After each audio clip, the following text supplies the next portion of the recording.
بسم اللہ الرحمن الرحیم۔ قائد صاحب کے بعد میری گفتگو کا حق تو نہیں بنتا، لیکن منتظمین نے تقسیم کچھ ایسی کی تو میری خواہش تھی کہ میں آپ سے پہلے گفتگو کرتا اور آپ کی گفتگو پہ ہم سب اتفاق کرتے۔ ان اللہ و ملائکتہ یصلون علی النبی یا ایھا الذین آمنوا صلوا علیہ وسلموا تسلیما۔ اللہم صل وسلم وبارک علی سیدنا محمد رسول اللہ خاتم النبیین صلی اللہ علیہ وآلہ وآصحابہ وسلم۔ واللہ الذی لا الہ الا هو عالم الغیب والشہادۃ هو الرحمن الرحیم۔ واللہ الذی لا الہ الا هو الملک القدوس السلام المؤمن المہیمن العزیز الجبار المتکبر سبحان اللہ عما یشرکون۔ واللہ الخالق البارئ المصور له الاسماء الحسنى يسبح له ما في السماوات والارض وهو العزيز الحكيم۔ صدق اللہ العظیم۔ افراد کے ہاتھوں میں ہے اقوام کی تقدیر، ہر فرد ہے ملت کے مقدر کا ستارہ۔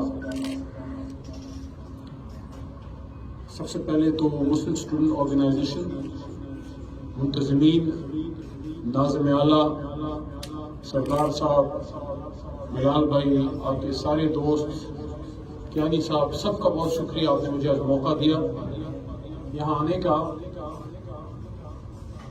صحیح بخاری شریف میں حضور نبی کریم صلی اللہ علیہ وسلم کی حدیث کا مفہوم ہے، اور یہ آپ اس بات کو نوٹ کیجیے گا، اور زندگی میں جہاں بھی آپ جائیں مختلف شعبۂ زندگی سے ہم سب کا تعلق، یہاں ہم اکٹھے ہیں، یہاں اسٹوڈنٹس ہیں، علماء کرام بھی ہیں، میری طرح سیاسی کارکن بھی ہیں، اور علی شیر جو شیر علی بھی ہیں، علی شیر کی طرح صحافی ہیں، سمی بھائی چلے گئے ہیں، مرد مجاہد ہیں صحافت کے۔ حضور صلی اللہ علیہ وسلم نے فرمایا مفہوم یہ ہے کہ تمام امت مسلمہ کی مثال ایک بدن، ایک عمارت کی طرح ہے، اور جب اس بدن کے ایک حصے کو تکلیف پہنچتی ہے تو پورے بدن کو تکلیف پہنچتی ہے۔ آپ نے کبھی یہ چیز نوٹ کی ہے کہ جو دین والے لوگ ہوتے ہیں، ایمان والے لوگ ہوتے ہیں، چاہے زندگی میں آپ پہلی بار مل رہے ہوں، آپ ایک قرب محسوس کرتے ہیں کسی بھی دین والے آدمی سے، آپ کو اپنا اپنا سا لگتا ہے، حالانکہ نہ خون کا رشتہ، نہ ذات کا رشتہ، نہ تعلق، نہ دوستی، نہ یاری۔ وہ کیا چیز ہے جو ہمیں جوڑ کے رکھتی ہے؟ میں تو اپنی اس فیلڈ کی وجہ سے بے شمار لوگوں سے ملا،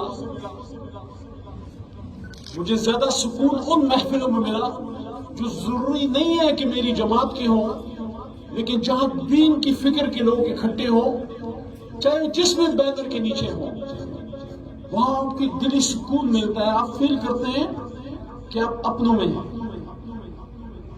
یہ کیوں ایسا؟ یہ اس لیے کہ اللہ تعالیٰ قرآن میں فرماتے ہیں کہ اللہ تعالیٰ کسی کا ایمان ضائع نہیں کرتا، تو ایماندار لوگ جو ہیں، ایمان والے لوگ ایک دوسرے کی طاقت ہیں،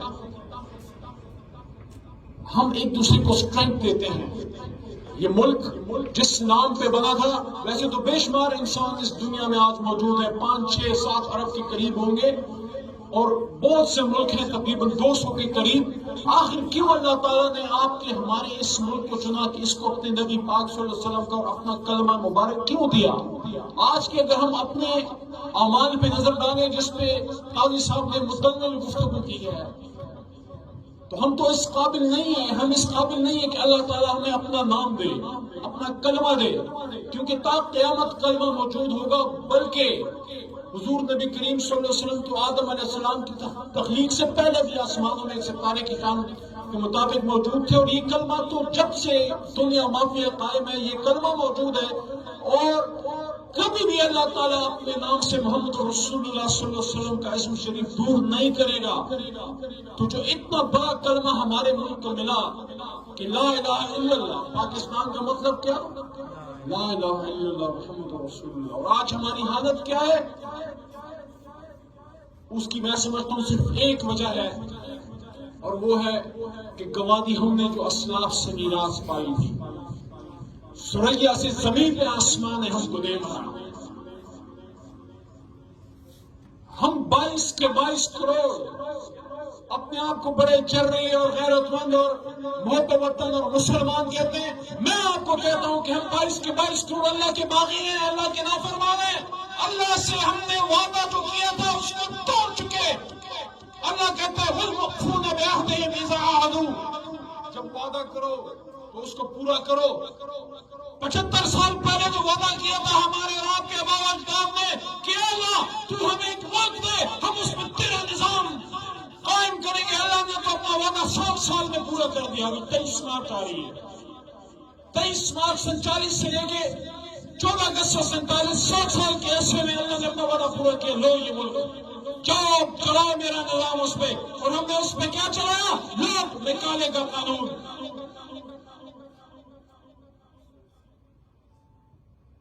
دیکھیے میرے گھر میں ایک کتاب پڑھی ہے, میں قرآن کی بات نہیں کر رہا, میں ایک اور بیسیکلی میری کوالیفیکیشن میں ایک انجینئر ہوں.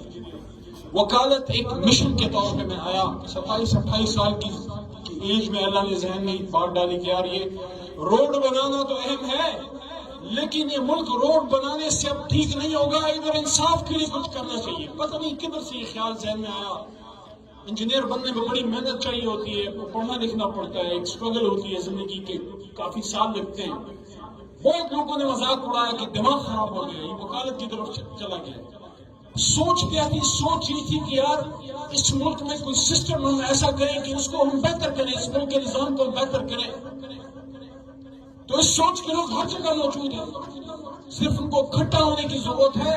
اور ضروری نہیں ہے کہ وہ ایک پلیٹ فارم میں ایک جھنڈے کے نیچے وہ اکٹھے ہوں.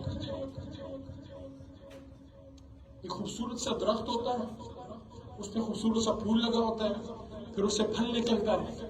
اس طرح کا ایک اور درخت ساتھ ہوتا ہے, پھر تیسرا ہوتا ہے, پھر چوتھا ہوتا ہے. سارے مل کے اس کو باغ کی شکل دے دیتے ہیں.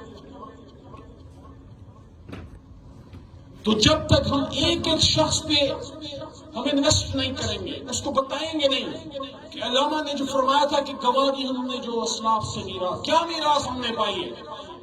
یہ میراث پائی ہے کہ جس سے آزادی لی اسی کے نظام سے اللہ کی زمین کو غیر کے نظام سے چلایا جا سکتا ہے. آپ مجھے بتائیں, کسی پیٹرول کی گاڑی میں ڈیزل ذرا ڈال کے دیکھیں نا. جب اللہ سے وعدہ کیا کہ تو ہمیں ملک دے, ہم اس کو کلمے پہ چلائیں گے, کس طرح پھر آپ کو اس لاز اور اس پروسیجر کے تحت اس ملک کو ہم چلا سکتے تھے؟ ہم نے بڑی غلطیاں کی ہیں. سیاسی نہ محفل ہے, نہ میں بات کو سیاست کی طرف لے کے جانا چاہتا ہوں, میں اس کو علم پہ رکھنا چاہتا ہوں, اور میں انڈیویجول پہ رکھنا چاہتا ہوں کہ ہم نے ہمیشہ یہ کیا, یا میرے ساتھ شامل ہو جاؤ, باقی سارے غلط ہیں. سب پہ رد مت لگاؤ. کوئی بریلوی ہوگا, کوئی دیوبندی ہوگا, کسی کی کوئی ایک جماعت ہوگی, کسی کی دوسری جماعت ہوگی. صرف 4-5 چیزیں ضرور چیک کرنا. ختم نبوت کا چور تو نہیں ہے کہیں, اسلام سے دین سے باغی تو نہیں ہے, ملک کو یا لوگوں کو الحاد کی طرف تو لے کے نہیں جانا چاہ رہا, پیرا روی کی طرف تو لے کے نہیں جانا چاہ رہا. اگر اللہ کو مانتا ہے, رسول کو آخری نبی اور آخری رسول صلی اللہ علیہ وسلم مانتا ہے, پاکستان کے ندوے سے وہ وفادار ہے, پھر اس کا طریقہ جو بھی ہو, غلط کو غلط کریں لیکن منزل اپنی ہم سمت صحیح رکھیں. منزل کیا ہے؟ پاکستان کو وہ ملک بنانا جس کے لیے بنا تھا. یار آج مجھے وہ بات یاد آتی ہے, قدرت اللہ شہاب صاحب نے اپنی کتاب میں ایک دفعہ اس کا ذکر کیا. وہ کہتے ہیں کہ میں جب اس پہ سوچتا ہوں تو جو مختلف دین کے شعبے ہیں, جو مختلف فرقے ہیں, وہ کہتے ہیں یہ مجھے ایسے لگتا ہے جیسے شریعت ایک بہت بڑی سپر ہائی وے ہے. اس کو مختلف راستے نکل کے آتے ہیں, ملتے ہیں, کچھ چھوٹے کچھ بڑے روڈز آ کے ملتے ہیں طریقت کے. کوئی سلسلہ قادریہ سے ہوگا, کوئی سلسلہ چشتیہ سے ہوگا, کوئی دیوبندی ہوگا, کوئی بریلوی ہوگا. کہتے ہیں یہ میں ایک تصور میں لاتا ہوں کہ ایک بہت بڑی سپر ہائی وے ہے, اس میں کوئی ریڑھی پہ جا رہا ہے, کوئی گاڑی پہ جا رہا ہے, کوئی پیدل جا رہا ہے, کوئی گھوڑے پہ جا رہا ہے, کوئی سوار ہے, کوئی پیدل ہے. سب سے آگے اس کا سالار ہے, وہ ہے محمد رسول اللہ. کہتے ہیں اس کوئی بھی طریقہ اگر تمہیں اپنے اس سپر ہائی وے پہ ڈال دے جس کا سردار محمد رسول اللہ صلی اللہ علیہ وسلم ہے, چاہے جس بھی پگڈنڈی سے نکل کے آئے ہو, اگر وہ تمہیں اس راستے سے ملاتا ہے تو ٹھیک ہے, نکل رہو. تو میرے دوستوں اور میرے بھائیوں، میرے والد صاحب کی جب وکالت میں نے شروع میں ذکر کیا، سٹارٹ کی، تو جب پوری کی وکالت شروع ہو گئی، ایک کتاب مجھے ملی اس کو میجر ایکٹس کہتے ہیں، جس میں سارے بڑے لاز ہیں ضابطہ فوجداری کے. تو وہ جب میں گھر لے کے آیا، مجھے گفٹ ملی تھی مردان، جہاں سے میرا تعلق ہے، ان کے مردان بار روم کے صدر صاحب کی طرف سے. والد صاحب کو دی، ویسے ان کی زندگی کے آخری سال تھے. انہوں نے اس پہ انگریزی میں لکھا کہ مفہوم اس کا یہ ہے کہ یہ کتاب تمہاری آگے کی وکالت اور سیاست کی زندگی میں بہت تمہاری ہیلپ کرے گی. وہ بک میرے پاس آج بھی گاؤں میں پڑی ہے، اور کبھی کبھی کھول کے ان کے وہ الفاظ میں دیکھ لیتا ہوں، کیونکہ آج وہ اس دنیا میں نہیں ہے. تو جتنی قدر ہم اپنے باپ کے لکھے ہوئے کی کرتے ہیں، کم از کم اتنی اگر اس سے زیادہ نہیں کر سکتے تو اللہ کے کلام کی تو کر لیں. آپ اپنے آپ سے سوال آج کریں، اور میں بھی کرتا ہوں، کیا ہم نے اس سے انصاف کیا ہے؟ اس قرآن عظیم الشان سے مجھے جب موقع ملا مدینہ منورہ مکہ مکرمہ جانے کا، حج میں یا اس کے بعد ایک دفعہ عمرے میں، تو میں خاص کر مدینہ منورہ میں گرد و نواح کو دیکھتا ہوں. سارے نقشے چینج ہو چکے ہیں، لیکن میں دیکھتا تھا کہ یہ پہاڑ ہاں ہی وہ ہیں، اس پر بھی کبھی حضور صلی اللہ علیہ وسلم کی نظر پڑی ہوگی، باقی تو ساری چیزیں چینج ہیں. تو انسان ان چیزوں سے محبت رکھتا ہے جس کا تعلق اللہ اس کے رسول صلی اللہ علیہ وسلم سے ہے، اس کی قدر کرنی چاہیے، لیکن پہلے اس کو دل سے ماننا بھی چاہیے کہ قرآن کیا واقعی ہمارے لیے کافی ہے؟ کیا قرآن میں وہ تمام ہدایت موجود ہے جو ہمیں آج فی زمانہ اپنے تمام مشکلات سے نکلنے کے لیے چاہیے؟ اگر ہم اس پہ یقین رکھتے ہیں تو پھر عمل نہ کرنے میں کیا امر مانے؟ عمل نہ کرنے کی وجہ کیا ہے؟ کیا امر ہے جو ہمیں اس سے روک رہا ہے؟ کبھی اس پہ ہم نے سوچا؟ محبت بے انتہا، تقدس بے انتہا ہر گھر میں موجود. بچی ہماری جائے، لوگ کہتے ہیں، بالکل میں کہتا ہوں جو جس کی یہ سوچ ہے اس کو بھی سلام ہے کہ اپنی بچی کے سر پہ قرآن رکھا ہے، وہ قرآن کو، اللہ کے کلام کو اعلیٰ مانتا ہے تو اس کو وہ قرآن تحفے میں دے رہا ہے. آج بھی ہماری بچیاں جب رخصت ہوتی ہیں قرآن اور ان کو جائے نماز ہم سامان میں رکھ کے دیتے ہیں کہ جا کے. میرا کزن جب انگلینڈ پڑھنے گیا تو ساتھ ہم نے اس کو خوبصورت قرآن کا تحفہ دیا کہ جا کے لندن میں جا کے اس کو پڑھنا. تو میرے بھائیوں، یہ جو قرآن عظیم الشان ہے، اس میں اس طرح سے ہم نے عمل نہیں کیا، اس کی عظمت کو دل سے نہیں مانا. جس دن ہم نے اس کی عظمت کو دل سے مان لیا، آج آپ کا تعلق یہاں کسی بڑے افسر سے ہو، فخر سے بتاتے ہیں. اس نقطے پہ بھی سوچیے، فخر سے بتاتے ہیں، ہاں یار بریگیڈیئر صاحب کے ساتھ شام کو چائے پہ بلایا گیا، ہاں یار اس سی ایم صاحب نے بلایا تھا تو میں پرسوں نہیں ہوں گا، میں سی ایم صاحب کے پاس پشاور میں. ہم ویسے دوسرے کو مروب کرتے ہیں، اپنے آپ کو سیٹسفائی کرتے ہیں کہ یار میرا تعلق ایک مضبوط آدمی سے ہے. ٹھیک ہے، ایک ایسے ملک میں جہاں نظام نہیں ہے، جہاں انصاف نہیں ہے، جہاں غریب کو دبایا جاتا ہے، جہاں قانون ڈفرنٹ ہے، اس کی ماہیت ڈفرنٹ ہے ہر شخص کے لیے، وہاں ایک طاقتور سے اگر آپ کا تعلق ہے اپنے بچاؤ کے لیے تو میں اس کو برا نہیں کہتا، لیکن اتنا تو ہم اللہ تعالیٰ کو عزت دیں کہ جتنا ہم کسی چیف منسٹر یا بریگیڈیئر یا ڈپٹی کمشنر سے تعلق پہ فخر محسوس کرتے ہیں، ہمارا تعلق کس سے ہے؟ وہ جو کل کائنات چلا رہا ہے. اور ہماری نمازوں کی حالت ہم دیکھیں، ہم نماز میں کھڑے ہوتے ہیں، سوچ کہیں اور ہوتی ہے. اکثر 2 رکعت کی جگہ 3 پڑھ لیتے ہیں، 3 کی جگہ 2 پڑھ لیتے ہیں، سوچ وہاں نہیں ہے. آپ نے ایک چیز دیکھی ہوگی، آپ کی تربیت کیسا شامل ہے. آپ نے مساجد میں ایک ٹرینڈ دیکھا ہے. دیکھیں، آپ نے وہ مزدور کبھی دیکھا ہے جو سارا دن مزدوری کرے اور مزدوری کے وقت بھاگ جائے؟ آپ ایک ایسا مزدور مجھے لا کے بتا دیں جو سخت گرمی میں روزے کی حالت میں سارا دن وہ پتھر توڑے، مزدوری کرے، کدال لگائے مارے، وہ کھیت میں صبح سویرے اٹھ کے جو ہے وہ پانی لگائے، سارا دن کھیتی باڑی کرے، شام کو جب مالک اس کو بلائے کہ وہ مزدوری لوگوں کہیں گے برباد جائے. دعا مغز ہے پوری عبادت کا. آج ہماری دعاؤں کو دیکھیں، ادھر دیکھ رہے ہوتے ہیں، سوچ کہیں اور ہے. آدھی تو مسجد دعا سے پہلے ہی فارغ ہو جاتی ہے. کون سا ضروری کام ہے ہمیں؟ کیا جلدی ہے ہمیں؟ اپنی گاڑیوں کو دیکھیں، ایک تیزی میں جا رہے ہیں، دوسرے کو اوور ٹیک کر رہے ہیں، سامنے سے خواتین آ رہی ہوں گی، تھوڑا بریک نہیں لگائیں گے. بائک پہ کسی کی بہن یا بیٹی بیٹھی ہوگی، گاڑی کو سلو کر کے اس کو تمہاری بہن نہیں ہے، اس اس نے اس معاشرے میں نہیں پھرنا تمہاری ماں نہیں ہے، اس نے اس معاشرے میں نہیں پھرنا تمہاری بیٹی نے نہیں پھرنا. یہ ہو نہیں سکتا کہ تم کسی کی بیٹی کی عزت اپنی نظروں سے تار تار کرو اور تمہاری بہن کی عزت سلامت رہ جائے. یہ اللہ کا قانون نہیں ہے، یہ اللہ کا قانون نہیں ہے. دوسری کی عزت کا خیال رکھو گے تمہاری عزت کا اللہ تعالیٰ شروع وہ رکھے گا. تو یہ بنیادیں ہم بھول گئے ہیں. دعا آدھی منزل غائب ہوتی ہے. اللہ سے اگر یقین ہو تو ہم دعا سے اٹھیں نا، ہم اپنے مسائل دعا کر کے اٹھیں.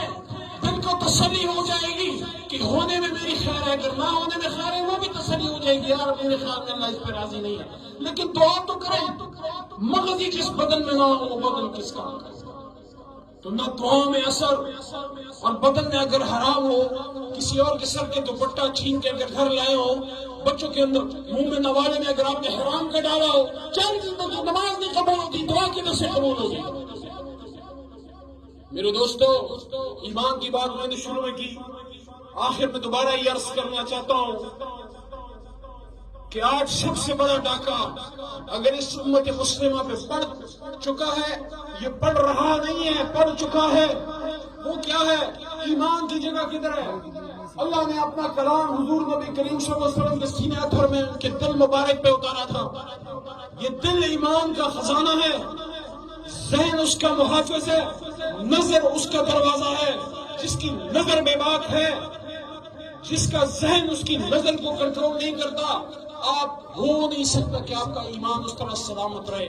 آج آپ دیکھیں رات کو ہماری نظر کہاں بند ہوتی ہے، کتنی تلاوت ہوتی ہے، کتنی ریسرچ ہوتی ہے، کتنا ہم سوچتے ہیں. 24 گھنٹے کی زندگی میں کبھی اس پہ آپ نے سوچا؟ اللہ تعالیٰ کو قدرت تھی، وہ حضور نبی کریم صلی اللہ علیہ وسلم کو 40 کی بجائے 30 سال میں رسالت دے سکتے تھے، 35 میں دے سکتے تھے، 30 سے پہلے دے سکتے تھے. 40 سال تک اللہ تعالیٰ نے اپنے حبیب سے ان کو ایک تنہائی کا ایک موقع دیا. غار حرا میں بیٹھ کے جب وہ سوتے تھے، وہ جب اپنے ساتھ بیٹھ کے وہ مناقبے میں ہوتے تھے، اس وقت تو اللہ کا کلام ابھی نہیں اترا تھا. تو وہ تنہائی جو ان کو میسر آئی، اس تنہائی نے ان کے سوچ کے دریچے کھولے. آج 24 گھنٹے کی زندگی میں ہم تنہا کتنے ہیں آپ مجھے بتائیں. اور حضرت علی رضی اللہ تعالیٰ عنہ نے فرمایا تھا کہ کسی کی ایمان کو مفہوم ہے. ایمان آپ نے چیک کرنا ہے تو چیک کریں کہ اس کی تنہائی اور اس کی خلوت اور جلوت دونوں میں فرق کتنا ہے. اگر خلوت میں، تنہائی میں آپ کا ایمان سلامت ہے تو آپ اللہ کا شکر ادا کریں، اللہ تعالیٰ نے آپ کو ایمان کی بہترین حالت دی ہے.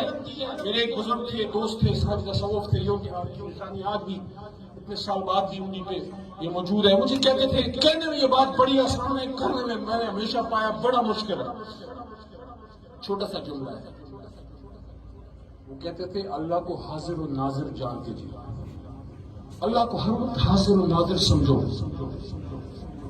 جب جب اس پہ سوچا، جب جب اس پہ عمل کرنے کی کوشش کی، اللہ نے ایمان کی بہتر حالت سے نوازا. میں نے دیکھا زندگی میں انسان بہت سے لوگوں کی قدر کرتا ہے. ابھی قاضی صاحب بیٹھے ہوئے تھے، پہلی بار زندگی میں ملے. ان کے علم اور ان کے سفید بالوں کی اور ان کی شخصیت کی وجہ سے احترام کا ایک رشتہ ہے. اس طرح یہ احترام کا رشتہ چینج ہوتا جاتا ہے جب آپ کا مخاطب والد جو ہے وہ ایک ایسا رشتہ ہے جو سب سے شاید میرے خیال میں ہم زیادہ احترام کرتے ہیں، محبت ماں سے زیادہ کرتے ہیں. اساتذہ سے بھی ظاہر ہے، جو دین کے لوگ ہیں، جو جن کا تعلق مدرسوں سے ہے. اگر کسی نے استاد کا احترام دیکھنا ہے تو مدرسوں میں جا کے دیکھے کہ اپنے استاد کی عزت اور خدمت پہ احتجاج نچھاور کرتے ہیں. میں تو دونوں سے شمس میں پڑھا ہوں، مجھے دونوں کا پتہ ہے. تو والد صاحب کے ڈر کی وجہ سے نہیں، ہمارے والد صاحب کے پاس ہمیں کوئی بندوق نہیں ہوتی جو ہمیں وہ فائرنگ کرتے ہیں. ان کی حیا کی وجہ سے ان کے سامنے غلط بات، گالی، غلط حرکت نہیں کرتے. بد کردار سے بد کردار شخص بھی اپنے والد اور اپنی والدہ کے سامنے معطل ہے. بہت ہی بدبخت ہوگا جو نہیں ہوگا. تو اللہ تو ہر وقت دیکھ رہا ہے.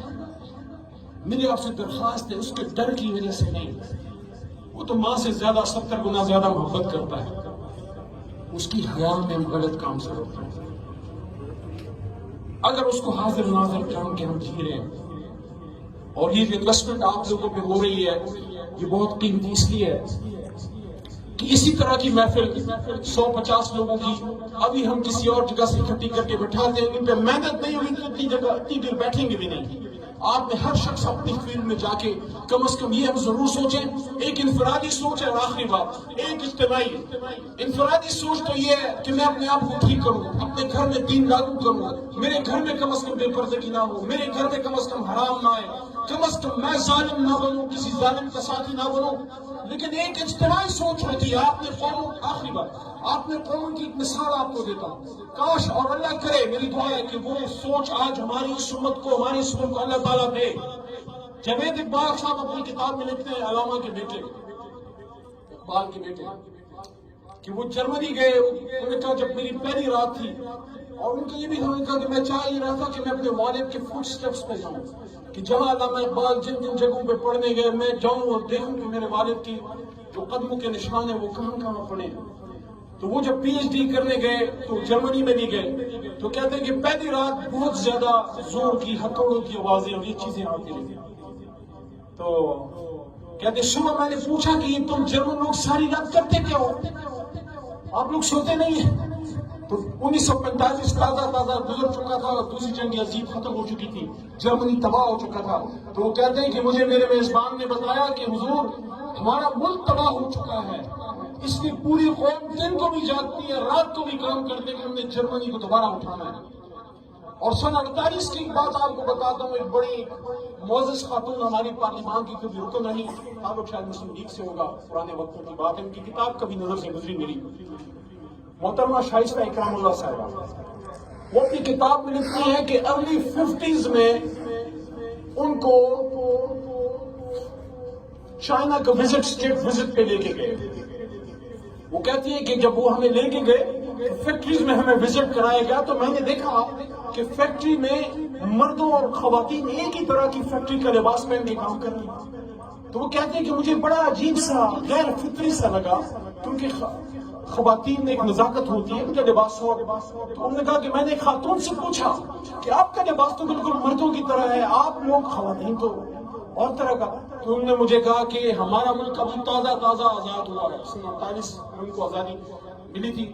تو کہتی ہے کہ ہم اپنے ملک کو مضبوط کر رہے ہیں، بنا رہے ہیں، جب اپنے ملک کو مضبوط کر لیں گے تو پھر ہم اپنا فیشن وغیرہ دوبارہ شروع کریں گے۔ یہ سوچ ہوتی ہے قوم میں۔ کیا آج ہمارے ملک میں قوم میں وہ سوچ ہے کہ ہمیں اس ملک کے ساتھ کیا کرنا ہے؟